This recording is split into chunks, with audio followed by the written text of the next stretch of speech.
Alan came to me 2 or 3 months ago and asked me to take care of his will. He subsequently amended it 2 or 3 weeks ago. I'll say you legally, you can just read it out. It's rather unusual, but that's not surprising, is it? I, Alan Donald Fisher, being of sound mind and body, do solemnly declare this to be my last will and testament. Yes, folks, surprise, surprise. Here I am, a blast from the past with a bundle of goodies for everyone. You do realize these are Alan's words. He insisted on writing like this. That's all right, Morag. Go on. To my Uncle Alf, a good guy and a good pal, I leave nothing. Because you, Uncle Alf, are the man with everything. A happy new marriage with the beautiful Ailsa, a lovely daughter, and soon a new grandchild. I figure you really don't need anything else in life. To my cousin Rube. Can I get the surfboard? I leave a piece of advice. You're basically a good kid. Don't ruin your life by being a two-faced manipulator. Sometimes you're just great. Try to make it always. To Bobby, I leave this parcel. I think it says it all. To my mother, Mum, thanks for everything. You've put up with a hell of a lot, but you were always there. I wish I had lots of valuable things to leave you, but I want you to take this package. You can decide what to do with it, if it's worth saving or should be thrown out. To Aunt Celia, who is also not here, some more advice. Loosen up. And to my father, I leave my ashes and this videotape. You won't like it, Dad, I'm telling you now, but what the hell, as you always used to say, it's my funeral. Finally, Mum, will you take all the money left in my bank account, plus whatever you get from the sale of my surfboard, and have a slap-up party for all the Rells and all my friends? Tell everyone no tears, just lots of laughs. And, Dad, you come too. This is outrageous. This is nothing more than a series of ploys and a spiteful little game to get even with everyone, especially me. The whole thing has been in the worst possible taste. The boy couldn't even die with dignity. Is that all, Morag? Yes, yes. Thank you. You don't have a compassionate bone in your body, do you? Our son is dead. Do you think you could remember that for 1 second? When he was alive, you took every opportunity you could to avoid him. Now he's dead, you want him to conform to your idea of correct behavior. You're a selfish, small-minded man who never took the time or effort to try to understand anybody except yourself. Particularly Alan. Now it's too late. If I were you, Donald, I would find it very hard to live with myself because as a father and a human being, you are a total failure.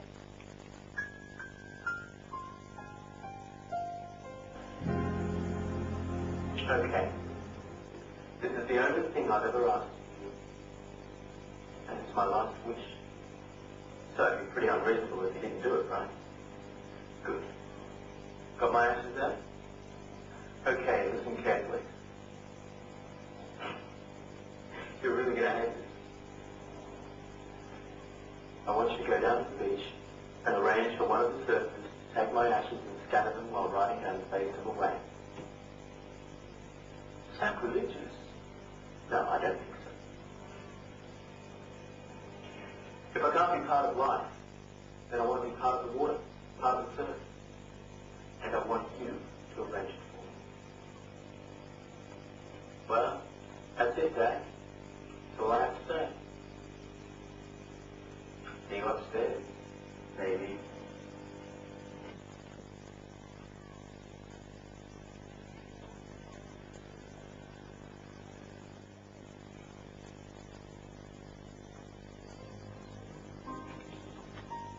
On the Crest of a Wave, Chapter 1. My life as I remember it begins in a spineless fibro house, owned by an equally spineless father, who had fooled everyone into believing he was in fact cured. The ocean never left me. And one silent summer afternoon, I stayed out till 7, hours past my father's arbitrary curfew. Last time he hit me. I remember that clearly because it was the first time I didn't cry. I was 12 and I couldn't be hurt. But I could be ignored. So now all I do is surf and laugh and wait. And wish only, if it ends soon, to hear in the final second the infinite sound of the sea. Go ahead. Publish it if you can. With my blessing. Thank you. I know there must have been parts of it that hurt. The whole book hurt, but it is superbly written. And no matter what misconceptions about me may have inspired it, it deserves to be read. It will certainly have a longer life than I have. Did anyone ever tell you you're a brave man, Donald Fisher? Well, yes, you did. On our wedding day.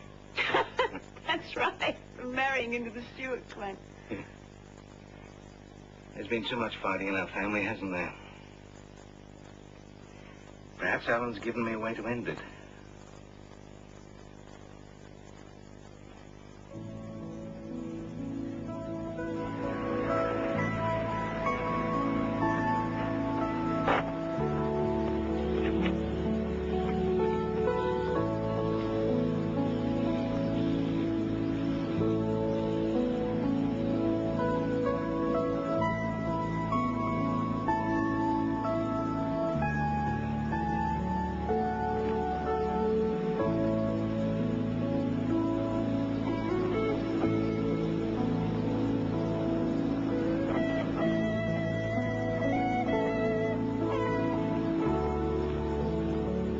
And wish only, if it ends soon, to hear in the final second the infinite sound of the sea.